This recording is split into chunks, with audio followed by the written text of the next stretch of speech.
V prostorih Krozeta so danes predstavili projekte, ki so nastali v okviru pospeševalnika Krozator 2.0.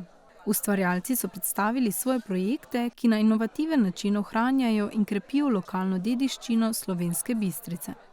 V času trajanja pospeševalnika so s pomočjo individualnih mentorstv, strokovnih izobraževanj in finančne podpore razvijali svoje zamisli ter jih preoblikovali v trajnostne in tržno zanimive izdelke.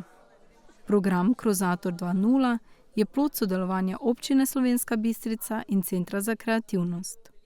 Več o projektnih izdelkih so nam povedali ustvarjalci.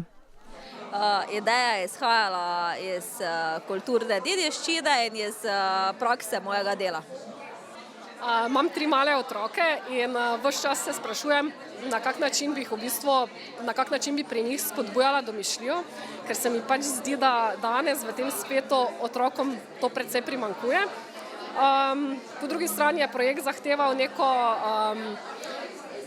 nek element, da se vključi pač Slovenska Bistrica in v bistvu potem sem združila ti dve ideji, domišljija, Slovenska Bistrica in je nastala ena taka luštna igra, kjer otrok s pomočjo svoje domišljije napiše čisto svojo unikatno pravljico. Mislim, da vsi rabimo vsake toliko malo svetlobe in sladkosti v življenju, tako da samo to predstavlja in se mi zdi, da je to čisto zadosti.